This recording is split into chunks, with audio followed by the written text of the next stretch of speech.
Hello and welcome to the Dublin Mastermind vlog. We're on the way, driving up there now. I've been in Ireland for about a week and it's beautiful sunny weather, so hopefully tomorrow for the Mastermind. We'll see, hopefully it stays good weather. So you're going to see all the behind the scenes. I'm going to do my best to video behind the scenes of the event. So going around with the camera on the day.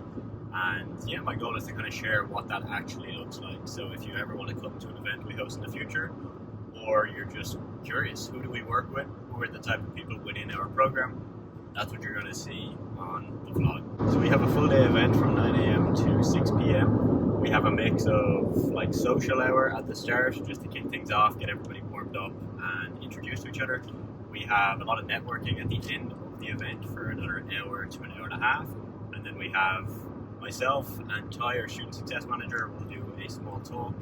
You'll have two of my friends, Jordan and James, that both run marketing businesses doing, on the low end, 50,000 a month, high end, close to that kind of 7-figure per year range.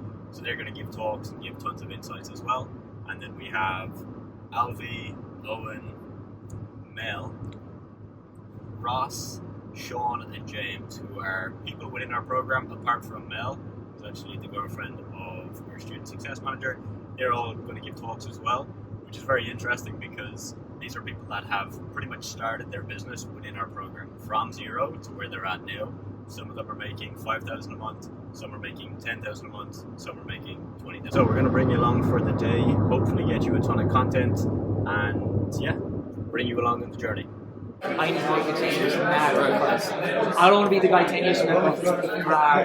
Guys, so I am now with Dave, and Dave was actually a speaker at our last event, and I think he's just got a powerful story. So I'm going to grab some words off him here in a moment. But Dave has worked with us for, I'd say maybe a year, maybe 2 years at this point. And he runs a podcast agency doing very, very well, over 6 figures a year. And his story is just absolutely phenomenal. But he said something there to Owen inside Dave that I wanted to pick on.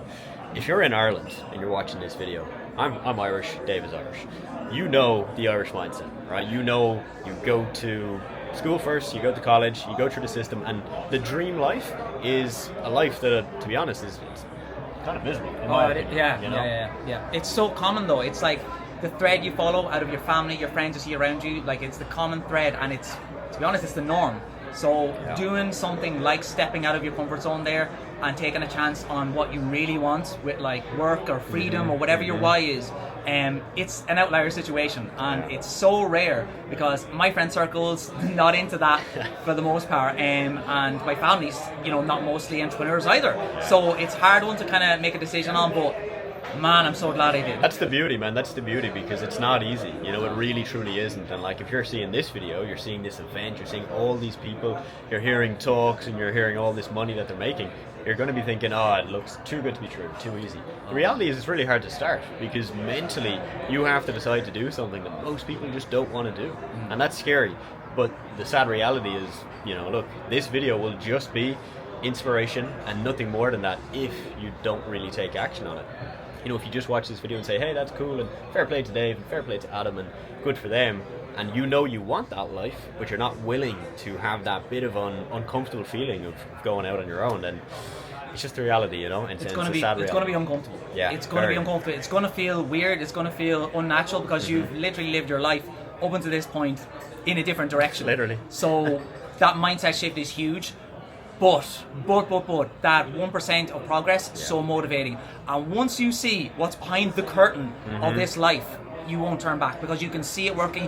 You can see that people are happy to pay you for services that you can deliver for them. Like, it is a win-win situation. And when that light bulb moment went off for me, like, the rest is history. I just knew it. I was like shouting. I said it on Adam's podcast. I said, this is it, to my wife. This is it.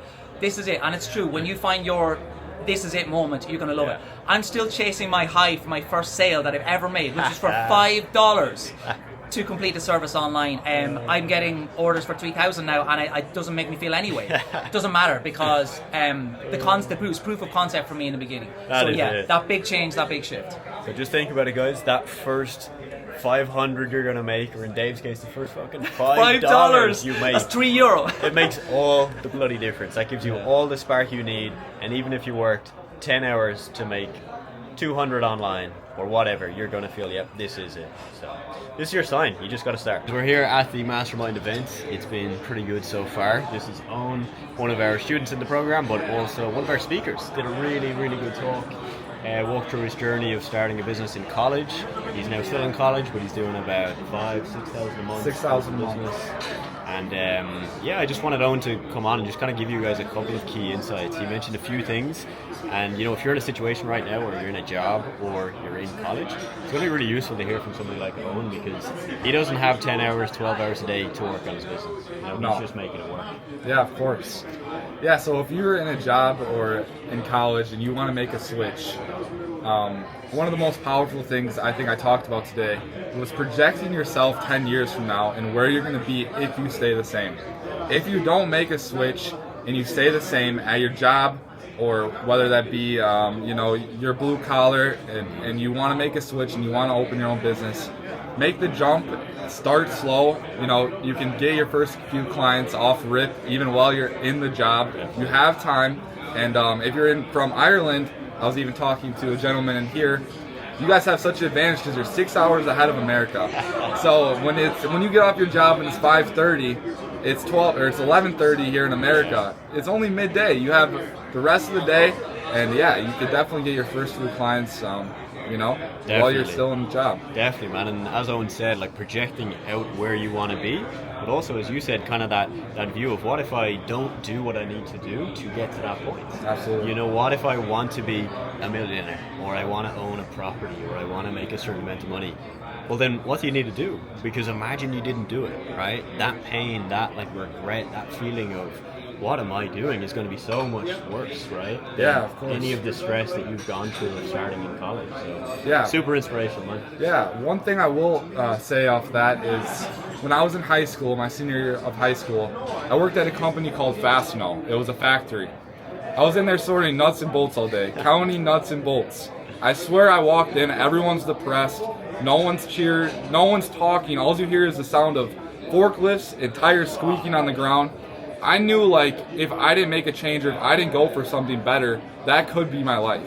And just the thought of that, it should be enough to drive you to get your first few clients or, start the thing you want to start. Alright guys, it's the next day. I'm a little tired. It was an insanely intense day, but in such a good way. We met so many people within our program, and then of course we had our amazing guest speakers, right? So what I'm going to do now, I'm going to play some clips from the guest speakers. Just a couple of highlights. Okay, I'm not going to give you the entire 30 to 40 minute talk from each of them. This would turn into a very long YouTube video.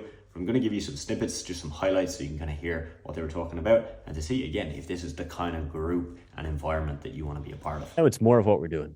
Somebody asked me, I think it was Alex earlier. I was like, more of what we're doing, right? Like, we have a very lean team. It's me, Ty, and then we have 2 appointment setters that work with me on the sales side. I don't want to have the big coaching business with 10 student success managers and coaches that I really don't know, or coaches that we've trained to coach you, right? Like, I want people like Ty with skin in the game. So to be honest, where we're at is just more of what we're doing, No, that's my main thing. And I think I've always done really badly at projecting ahead. Like, for example, the whole idea of a 5-year goal, I've never stuck to it. That's the first thing. And then when I do it, I don't think big enough. All right. So that always then limits me. So for me, I find it much better to just look 6 months, a year ahead and go, all right, am I enjoying this? Cool. Do we want to grow it? Could we make more money with it? Yes, of course we could, but the enjoyment is there for me. And that's obviously a very privileged position, Like, for me, I talked about this last time. I went quite deep on it, right? But very short synopsis. In 2023, I hit millionaire status, right? Like, net worth, cash, assets, all of that, right? And this was something me and Jordan talked about on that night. He was explaining, that was a really whirlwind emotion. You'd think you'd feel ecstatic, really proud of yourself, really maybe pumped for more. I felt really lost. I was like, what do I now want? I've now doubled that, and I'm still I kind of don't know what I want, but what I'm doing, I enjoy, and I'm pretty smart with my money and investments. So if I just keep doing this, I'm set. But if this becomes unenjoyable for me, then we may not have to do it anymore, So that's how I'm currently looking at it. But I don't have any plans of launch a massive company, do a massive exit, anything like that. Maybe that might change. I'm open to it, But for the time being, it's more what we're doing. Like money in the bank is great. It's security. It's a certain level of freedom. You can buy certain things. You can use it to make more money, but that's all it is. You know, if your relationships are terrible and you've neglected people and you really feel like you're alone, then that's then not going to make you happy. You know, Alex Hormozy, right? He's not going to stop. James Vogel probably won't ever stop, but that's what drives him. You know, like that's important for him. That gives him value and meaning. For me, like that idea of Alex Hormozy, like it doesn't click with me. You know, I'm not going to say drop out of school. I'm not going to say don't go to college. None of those things. I went to college. I had a good time. I learned a lot. It definitely good on the social side, good for travel, networking, all that stuff. But it's not necessary. I think we all in this room probably know that. Like that's probably why you're here. I remember this one lecturer where she had a PhD, and I don't know the stats, but I think you need a PhD to be a lecturer, or you need a certain level, right, of education. She had never done marketing ever. Like she had never ran a campaign. She never had a business. She never had a job in marketing. She just was educated on it. And I was like, imagine somebody going through our program and then never doing it and teaching you to do it. You'd be like, that is fucking bollocks. Like that's crazy, right? But like that is the education system. So yeah, the grind paid off.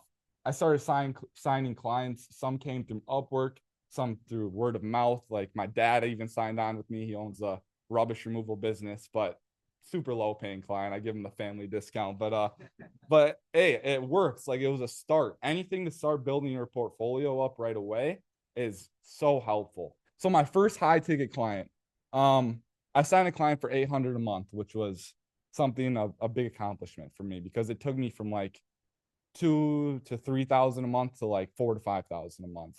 There's people out there, guys, that will pay this amount of money that's worth it for them. It's not a scam. There's people out here that will pay $2,000, $3,000 a month just for your input on how they can better their apps, how they can better their social media pages to grow. Because at the end of the day, they're a business and they need to make money as well. Yeah, my breakthrough month was this February. I touched 6,000. This was 5,900, but I actually did hit 6,000. Just one of the payments came in a bit late. 6K or 6,000 a month in February. I've been staying around that number since then. And I did this all through content strategy and client communication and making them have a good experience with me and making sure I do what they can to get them results. Bedroom came across. I just wanted to live a life of freedom. Like I didn't want to have a job. I wanted to travel. I wanted to see the world. And I think I often look back at that time with such fondness because it's easy when you've been doing this for quite some time, 2, 3, 4 years, to kind of lose, to forget why you started with this. Like it's so easy to get stressed around exactly how much money you're making, the profit margins, revenue, and all that's important. But like when I was making these slides, I'm looking back at me when I'm like 16, 17, just in my bedroom, just desperately dreaming of like being able to travel, to run a business, and to think now that I've achieved that, like it's just such a great feeling. Fast forward to now, me today, and we're going to go over like the exact changes that I made to go from the first version of me 16 to then last event, and then me now. I've been able to scale business. We hit over the past few weeks the biggest point that we've got to get in the business to 30 clients, which was that number is a goal of mine for years.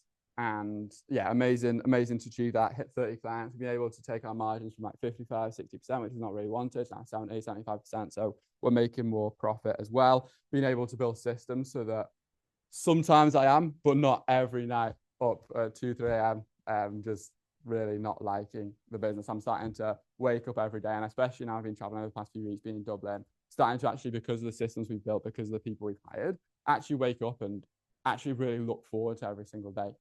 Like I actually feel like I've built a business now that gives me that freedom, as well as the business performing a lot better.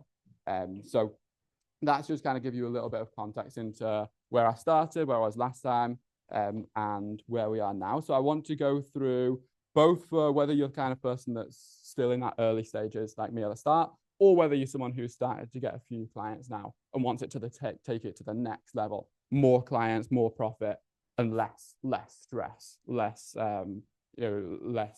stress, less late nights, all that kind of stuff. So I'm going to go over the 4 key things that I've learned, the biggest lessons that I've learned, the biggest things that you can implement to achieve those transformations that I've achieved. And if you really, really take on these actionable principles and actually go away and take action over these over the next week, over the next couple of weeks, you will. And if you do these consistently, you will achieve those. You will get to that 5K month, the 10K month, 15K month, and you will actually start to really enjoy it as well. So once go over those 4 key lessons, and actually if you actually take action on these, like, it's inevitable that you will achieve those results. It's inevitable that you will get to the 5, 10, 15, 25, 30 clients. So the first one, and this is something that I'm so passionate about, just to get straight into it, is to only work on, this stopped me for years. Like, this stopped me from growing for like 1 year, 2 years, is only work on what's actually stopping you from growing in the business. This is something that is the biggest reason why I was stuck in a plateau for a period of a year, 2 years. It's the biggest reason that stops people from getting their first client. It's the biggest thing that stops people who've got a couple of clients from getting to the 5, 10, 15 clients. It's the biggest thing that stops people from getting to the next level. And it's working on what's actually stopping you from growing the business. So just to give you a little bit of a story to give you an idea of what I mean here. This was me back kind of October 2023. I've been stuck around in my business around about the kind of 7, 10K a month stage for quite a long time in a plateau. And I wanted to break through that. And I was thinking, how can I get to the next level? How can I hit that 15K a month, the 20K a month that I want to hit? And I remember a lot of people at the time were talking about building a personal brand. And it really appealed to me, because if I can build a personal brand, I can get the authority. I can get warm inbound leads coming to me. People reach out to me. I won't even have to go out and do outreach. And it seemed like such a appealing thing. And I was like, okay, I'm at 17K a month. If I want to hit 20K a month, I'm going to build this personal brand so that people start coming to me. I have that authority. And I thought that would be the best way for me to scale past that plateau. But so I went and did that, and I spent 4 or 5 months obsessing over that. To get past 7K, 10K a month, I'm going to build a personal brand. And I actually did. I obsessed over it for 5, 6 months, posted content every single day, and got to the point where I got to over 10,000 followers on my personal brand, had videos getting 5, 10, 15 million views. Amazing. That was exactly what I wanted to achieve. But after I did that for 5 months, after I built the personal brand, my business didn't actually grow. And it made me realize that when I was at that point, when I was doing 7, 10K a month and I wanted to break through it, no one had ever told me that they didn't want to work with me because I didn't have a personal brand. Literally, no one had ever said that. No one had even asked me about it. So I realized that, like, that was never what was actually stopping me from getting past 7, 10K a month. It's obviously nice to have, and it's still nice to show clients that I've got my own content, but it wasn't the actual thing, because no one had ever told me that they didn't want to work with me because of that. And then I kind of hit me that actually the constraint in my business was that if I pulled my Instagram messages up, if I pulled up my Upwork account, I'd only sent about 10 outreach messages in the last 3 months. But when I was doing outreach previously, the outreach worked. Like, when I was sending out the volume, that's how I got to 7, 10K a month, was by doing outreach. So why did I think then to get to 20K a month, it was something else? Because the outreach always worked.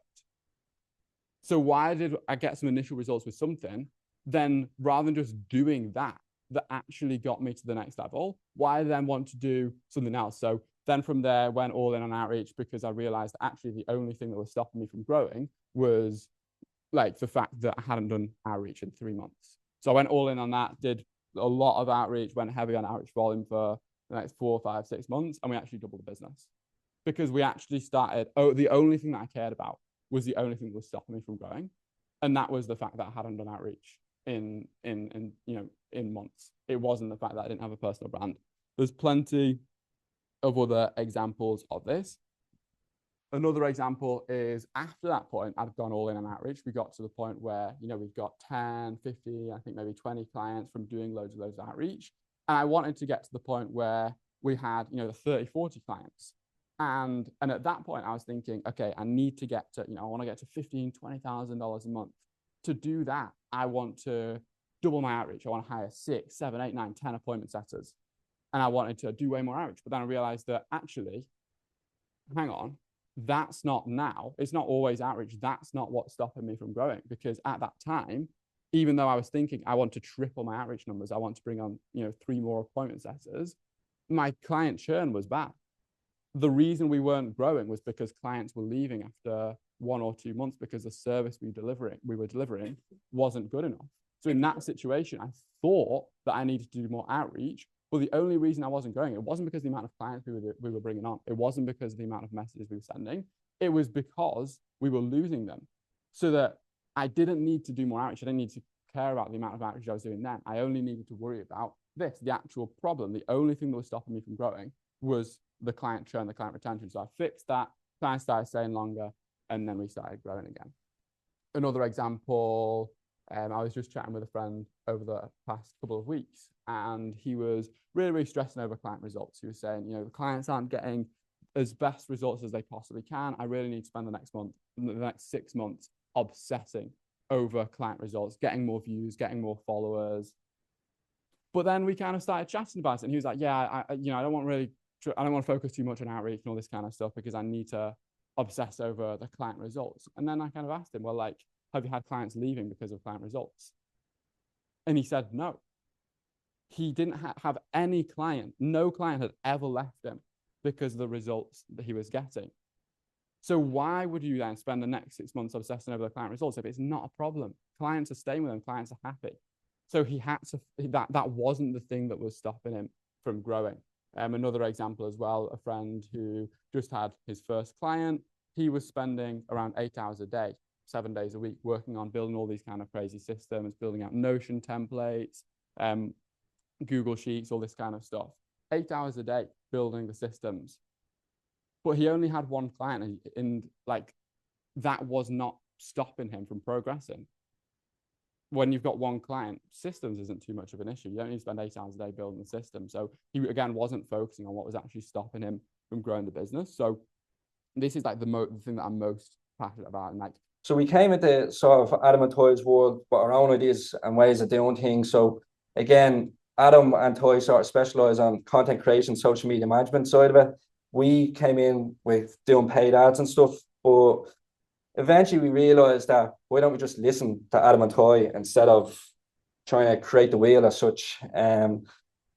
Once we done that in about, I think from, I'd like to say the middle of January, like we signed 7 clients fairly quick. And it just goes to show the lesson in it that Adam and Toy system works. If you follow it, stick to it, and show up and put the work in, you'll get the results. The community the 2 guys have built is amazing. Like they're always on hand to chat. You have your weekly calls. Like it was never my intent to be an entrepreneur. In the last 24 hours, I added about 3,000 in monthly recurring revenue just because there were lots of sales calls. And I told Ty and Alvie, hey, I have a sales call at midnight. Is that okay? Go, Mel, go. The only person that can out-succeed people with more talent, more experience, and more connections is the person who never gives up. You can do it. So my name is Jordan O'Connor. We have an email agency called Email for Brands, and we'll probably do over $1 million this year. So we're growing, but it wasn't always like that. A couple of weeks ago for a mastermind, which is something that I want to talk about briefly, is, I recently joined a mastermind last year, went to an event in Dublin, and then I made the biggest investment of my life, spending 30 grand on a mastermind, right? And it's really helped me to, push more to grow our agency. And so we can cross, over $1 million this year in sales for the first time ever. But I remember being in Central Park with my girlfriend and we were cycling around. I remember getting this voice note from Adam. And Adam, he started off the voice note saying that this is gonna like big up your ego. He's like, so get ready for this one. So I was like, oh, interesting. What's this gonna be? So I remember like, I got off the bike, I walked away, and I remember Adam sharing this story. And it was a story about, I was with Adam in Spain over 2 years ago, and I went over to Adam, and it was funny because at this point in my journey, I remember opening up to Adam about where I was at, and I had spent like 6 years trying different businesses, and I'll just briefly tell you guys what I tried and what didn't work. And like, this is the thing with entrepreneurship, is you just got to find like what is going to work for you and, what you enjoy doing, and try and find the mix. So up until that point in my life, this was over 6 years of being an entrepreneur full time. And this is like after I left my job, right? So I had built a clothing brand, my first ever brand, which I took out a 20K loan that I said it was for a car from the credit union. Put that in, done that for a while. That didn't really work out. Yes, it generated money, didn't make much profit. Then joined with another clothing brand called Lustig, ran that for a while. Then I went to a Grant Cardone event and I was like, oh my God, there's this thing you can sell services online. So I was like, I'm going to start an ad agency. Done an ad agency, then went into drop shipping, done a bunch of drop shipping stores. Then I was like, there's bottlenecks there. Then I jumped and we created a company called Ecom and Chill where we built brands for influencers. That didn't really work. And then I was like, okay, well, we instead of doing it for them, instead of doing everything, I'm like, let's just sell a course. So then we tried to focus on selling a course, spent like thousands on YouTube ads, tried literally everything. That didn't work. And then I was like, you know what? I need to write a book. And then I wrote a fucking book, right? I remember being with Adam, writing this book, honestly thinking that in the first 60 or 90 days, I'm going to make millions, right? And I wrote a book about, it's called Monetize First. You can look it up. I can give it to everyone for free, right? I wrote a book and that didn't work, right? I spent a bunch of money on ads there. And like all of these things made money and all of these models work, but I was just jumping from thing to thing to thing, trying to find the next best thing. Then I was like, you know what? I'm done with this influencer industry because for the last like 3 years, I was trying to sell to influencers, which is similar to what James is doing now. James is an operator, so he cracked it, right? At that period of my life, I like wasn't an operator, so I couldn't crack it. Then I was like, okay, I'm just going to capitalize on the market right now. I'm going to hop on different trends. Then the next thing I done is I sold an offer in Spanish, teaching people how to leverage AI, right? Like completely ridiculous. That didn't really work. Yes, it made some money. We were doing like a couple of $100s in sales, but it never really broke through. I could scale it because I don't speak Spanish, right? So like I just tried all these different things. And then I tried multiple different digital offers, like try and selling different things online, like just random stuff. And then I remember like being at one of Adam's events before, and as I said to Adam Coleman, actually, someone that I'm very close with now, I was like, if I was to go back, I'd start an email agency. And then I just remember I was like, okay, well, why don't I just do that then? But this is basically where I was 2 years ago. I didn't know what I was doing. I tried all them things, over 10 different businesses. And like I said, all of them generate some sort of money, but they were never truly profitable. And I remember sitting on the balcony with Adam. I think we went out and had a steak. We had some wine and we were having a cigar, and we had a deep DMC on the balcony. We were talking about life. We were talking about, I think, religion. We were talking about everything. I remember opening up to Adam then, and I told him for the first time ever, like, that I feel kind of lost where I'm at right now. Like all of my friends around me, for example, we have Paul in the room here, who I look up to, James, Adam, and all of them are like making way more money than me. And I just feel completely lost, right? And I felt like that I was just constantly like chasing and trying to keep up with everyone in my friend group, and I wasn't making much money. And I just felt behind, stuck, and frustrated. But I knew I had the education. I knew I had the skill set, because Adam can probably tell you what I like during that time period, you know, what I told you, and it, like with the upsells and how much that helped you, right? So like I told Adam one thing, oh, you need to like do a VSL upsell, which you guys probably got sold into. I told Adam to do that. Within like a couple of days, it was making him like an extra couple of £100 a day, right? So I knew I had the skill set. I just had to find the right thing for me. And I pulled up my Stripe last night, and that month I made £100, right? 2 years ago, I literally made €100. Now, before that, we had made like 20, 30 grand a month. But that month where I felt lost, I felt stuck, I felt literally depressed. And I stayed in Spain an extra month because I just felt so lost. I didn't know where I was, didn't know what I wanted to do next. I just come up from we had a business partnership that went wrong. I didn't know what I wanted to do. And that's when I just tried to figure out, like, what do I want to do now? And this is what I'm going to talk about today, and how then from that point, how I've then focused on one thing, made it work. And in the last 2 years, we've made more money than I made in my whole life, right? So it's just talking about like finding that thing that's going to be right for you, and just let everyone in this room know that like, you're like, it's not going to take a year. Like you're not going to do it in a year, in 2 years, in 3 years. Like you might, but for me, like I've been doing this nearly 8-9 years now. And like, it took me 6 years to get something to actually work. Signing clients via cold email. And an exact system walkthrough to get your next 5 clients. So I'm going to tell you why we use cold email and kind of why listen to me. So I have been around in the business space for many years. You probably, would have known last year, I've, had a lot happen. I've had a gym kind of taken from me overnight from a business partner. Quite funny story in terms of you two as well. Like I feel like lots of people, you have to have things go wrong to get onto the right path. I primarily was consulting for like fitness coaches, so like kind of smaller online fitness coaches for the like kind of last about 6 years. I then went into like an appointment setting agency, so hiring appointment setters for companies. And then about 3 years ago was when I first got approached by a fitness creator. I'm going to say creator over influencer because they prefer that now. And yeah, so we work with fitness creators, and our solution is a like growth partner model. So we basically build an app for the creator that they own. And then we do all of the marketing for them. So it's their content strategy, it's their email, campaign planning, brand management, life management, to be honest, with a lot of them.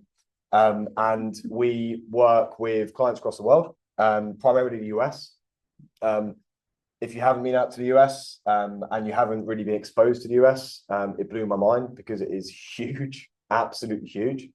And sometimes, you know, we're so focused on where we are that actually there's so much out there. Like we've got a whole world, you know, and sometimes it's small pockets that you can open up to. And it's definitely worth it. So yeah, so why we do cold email and kind of wanted to link this to a lot of you guys is whatever niche you are in, you need to pick the approach to acquire your customers, not only with what you actually enjoy and your values as a person, but also where you believe your ideal customer is actually going to be.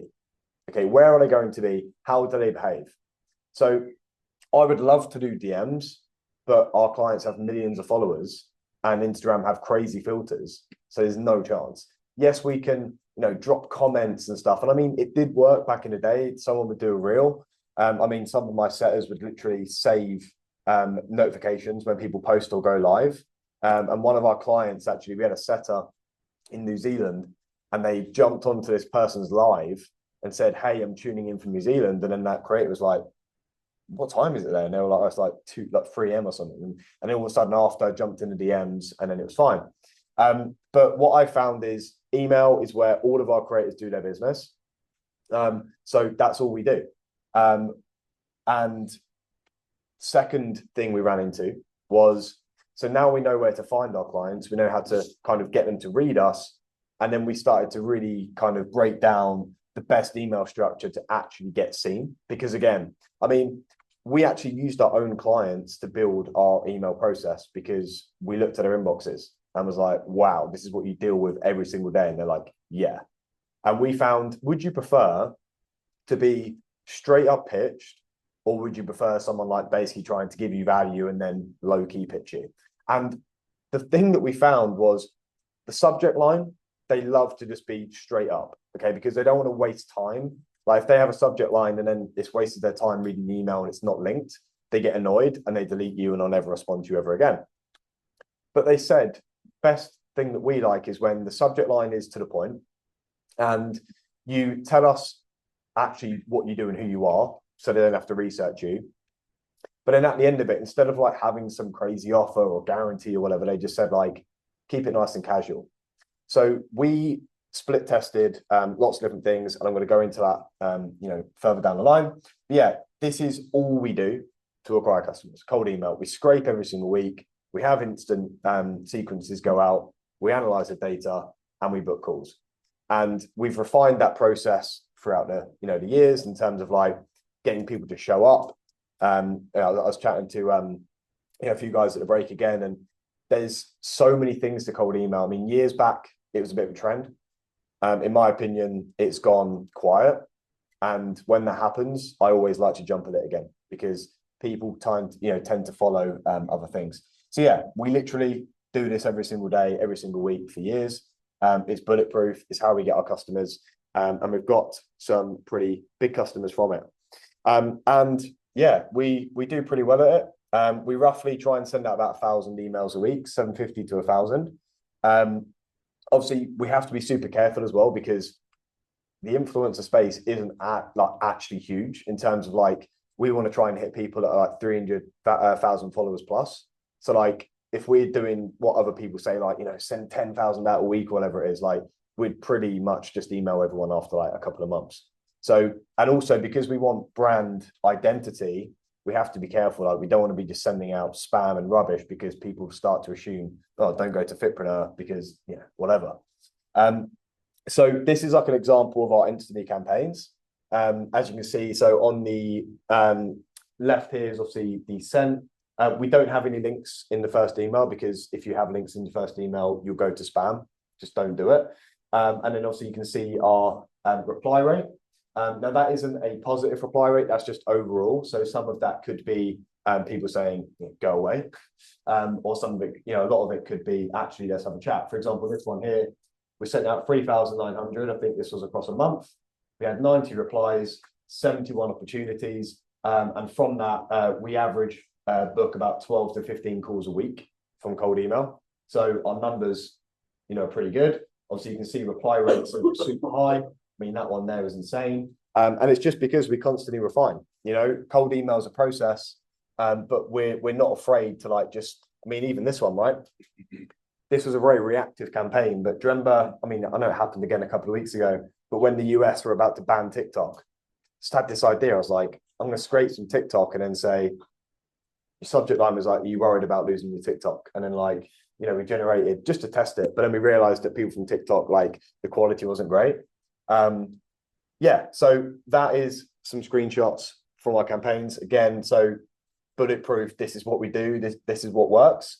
We have things like, different types of the year, New Year campaigns, vague sequences. We ran up an offer for X, so done for you X, and we'll just test different things.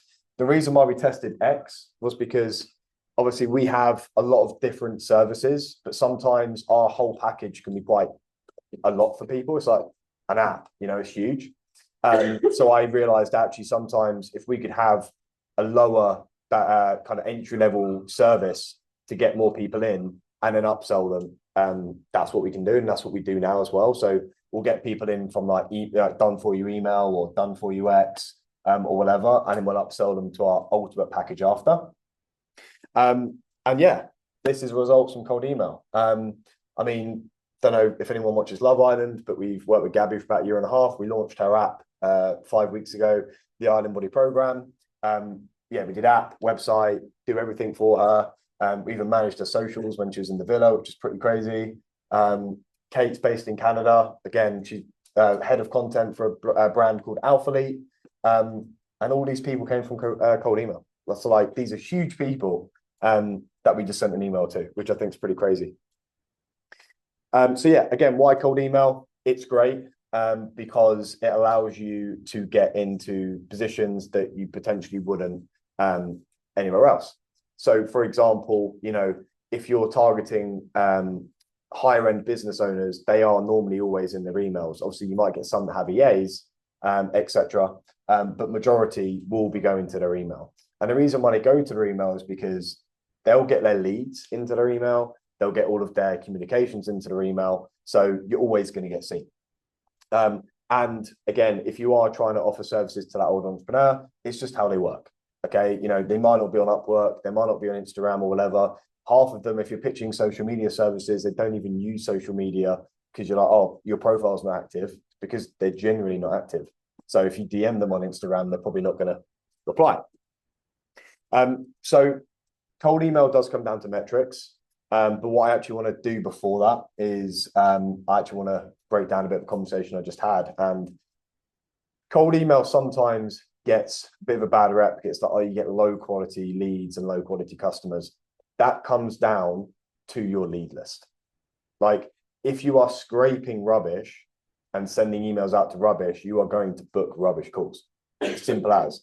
So one of the things that people will do with cold email is they'll say volume, volume, volume. Same for anything, DMs, volume, volume, volume. But there's no point sending volume, volume, volume until you actually know what works. So a big part of what we do, it's a way more manual process, but we actually found that by spending more time on qualifying people, once we've scraped, look at their Instagram, we actually pay a VA to actually go on their Instagram and look at their engagement and, how many views they're getting on average per reel. Because again, we don't want to launch an app for somebody that maybe brought followers, have got 1 million followers or whatever, but they get 1,000 views per reel. We've done it. We had a creator come to us. She's pretty big. She's got 2 million followers. And she was basically crying on the phone because she was like, I've launched an app and it's gone so bad. She said, can you save me, sort of thing? And I basically did a report on her analytics, and her audience was 99% male. So it's like, well, you've just launched a female fitness app to 99% of, basically 1.9 million men, and that's what it comes down to. And we don't want to be getting onto calls with these people because we operate in rev share. So if we sign up a client like that, we're going to put all the work in, launch it to crickets. So, if you want to find them bigger clients, make sure them bigger clients are on your lead list. Simple as that. And I think people get lazy with it because they just want to hit the volume, but don't. Like, for example, on some weeks we will just send 500. Speak to anyone about cold email, like 500. I'm like, yeah, but we get booked calls, and we get booked calls of people that buy our services all the time. So like, why bother sending more? So there's a few key metrics that we like to look at. Obviously, open rate. Industry standard, kind of 30 to 50%, great 50 plus, red flag below 20%. With an open rate, if it's low, it's just a subject line. That is it. If you think about an email, subject line, main body, and then the offer. If you're not getting opens, it's a subject line. One of the best ever subject lines, and it still does work to this day, is quick question. You've probably had it yourself, maybe. It always works. R1 is literally let's work together, because our clients just love the straight in. Or we've also tried partnership ? And the reason why we've done partnership is because, it's a bit of a tactic. People think that partnership means that we might do something for free. So we get on a call and then we show our value, and then they actually go, yeah, this isn't free, is it? And they're like, but we're up for it. So it's trying to think of terminology and different kind of copywriting techniques to get people to book. Reply rate, industry standard 1 to 5, great. 7 to 10. All of ours roughly sit top end, industry standard into the great metric. And then positive response is obviously we had our replies, and then we had our opportunities on instantly, that's called. And yeah, ours is like through the roof. And then, what we do is we just essentially have a big lead list, and then we'll just recycle. If people don't book in, we'll just recycle. But these metrics are what you need to look at. And again, reply rate. If you haven't got a good reply rate, it just means your call to action isn't good enough. Our call to action is literally worth a chat. It's no pitch. We don't even put our offer. We just say, hey, I've loved seeing you grow. I put words in like haha and things like that. And you do get like the occasional super clever person that goes, I love your personalization, because that does seem super like personal, but it's actually at scale. So we try and make it as personalized as possible. Literally we go, this is what we do. We think we could help you. Would love to discuss a partnership, worth a chat, done. And that reply works. We haven't changed it in about a year and a half because it works. We have tried things like, we do this is our offer, reply back, with a word. Never worked. Absolutely never worked. So these are the metrics. Okay, who am I? My name is Ross McNamee. I'm a 21-year-old business owner. And I built ORFM Digital back in October of 2023. And we help service-based businesses increase revenue and boost profitability by attracting customers for their most profitable services. I've been a little bit into my journey. Okay, before I actually get into it, I want to tell you guys a quick quote that has stood by me through every single win and loss for business. And that is, in all labor, there is profit. I'm not going to go ahead and explain the quote quite yet. I'll bring it back at the end of my journey, but it'll become very clear on why I love this quote and why it stood by me through the whole journey through business.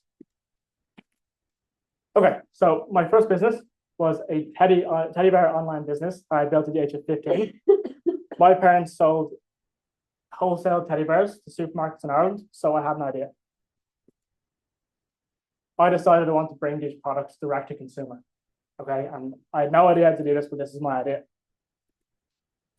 I tried everything. I tried selling these on eBay. I tried Amazon FBA. I tried everything, and nothing worked. Okay, that was until I got an ad from Shopify. Shopify, if anyone's ever seen an ad from Shopify, they make it look so easy to get an online store up and running and to get sales.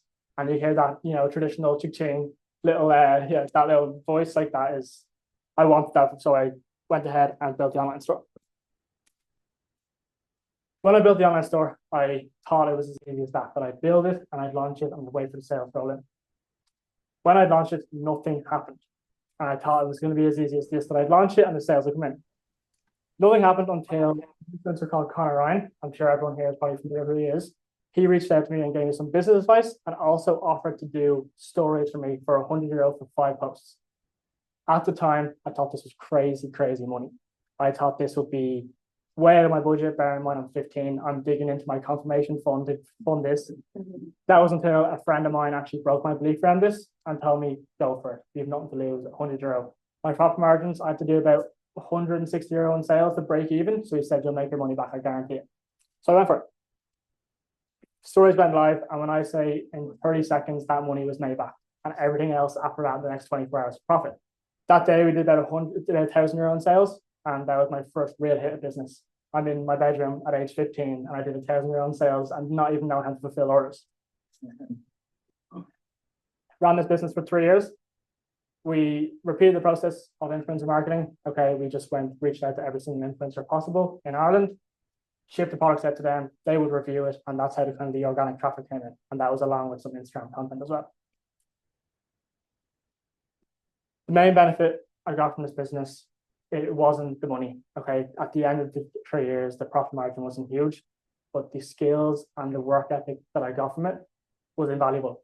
Before this, I wasn't doing very well in school, but this gave me a real hit that I could actually do something in my life. So this was the most valuable thing I got from this business. I shut down in my final year of school due to the seasonal aspect of it. So we only sold the teddy bears for Valentine's, Mother's Day, and Easter. So after this point, we didn't really do any revenue. So final year of school, I really needed to think of something else. So I moved on and I half started college. And then alongside that, I built a new venture. After essentially failing my leaving cert, okay, I did foundation maths. I didn't do very well. I just ticked the boxes in leaving cert to keep everyone happy. I started a PLC. If anyone doesn't know a PLC, it's basically the college rejects. If you don't get into college, you get put into a PLC and it's a 1-year course to get into college. But I did that just to keep friends and family happy, to show them I had progression to do something. Lasted a solid 2 weeks in this course. When I had the idea for this venture, that was the only thing in my mind. Every time I go into college, I was actually doing digital marketing. It just didn't interest me enough. Again, someone mentioned here that they build you to work in a company. I wanted to work and build my company. So it just wasn't for me. So I started this new venture and dropped out. Didn't tell my family, didn't tell friends. I went to college every day, went to cafe and worked on this new venture. This venture is a bit of a unique one. I pitched a family friend of mine. Okay, they sold catering disposables direct to supermarkets. And I saw an opportunity to come into hospitality. So the likes of paper plates in an event like this or cafes to sell coffee cups. So I pitched them. I said, if I was to build out everything, okay, using my marketing skills from Teddy's Plus, okay, if I was to build out everything, could I take 10% of sales from this new department? They agreed. Spend the next 6 months, no income, no college, nothing behind me. Spend the next 6 months building this business on the cafe. I built the website. I learned Google Ads. I was buying courses, doing everything possible to make this work. So I went ahead and launched it. The turning point for me was when I went back to that investor that agreed for me to do this. Okay, bear in mind I was paying for everything in my own pocket. I paid for the domain out of my own pocket. Now there wasn't that much expenses, but everything was out of my own time and my own pocket.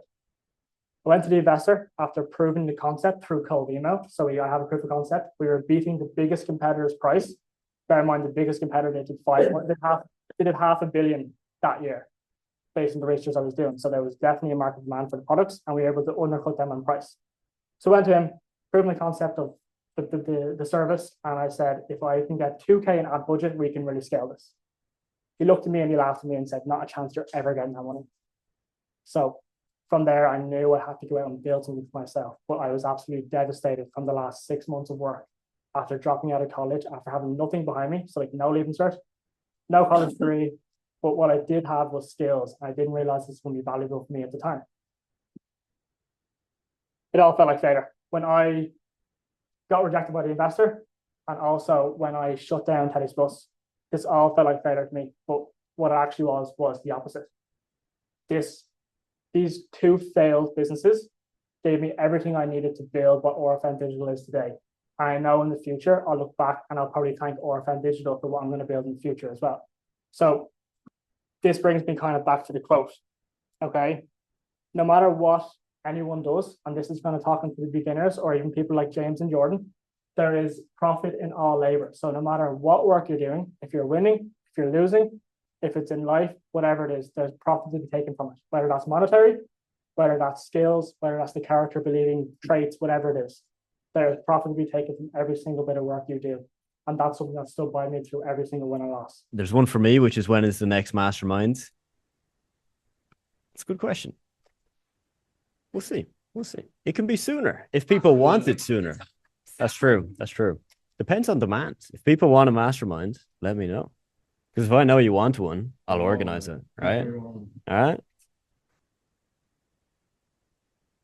Routine, eh? Yeah. Yeah. Well, we'll do another one. Yeah. We'll make it happen. We'll make it happen.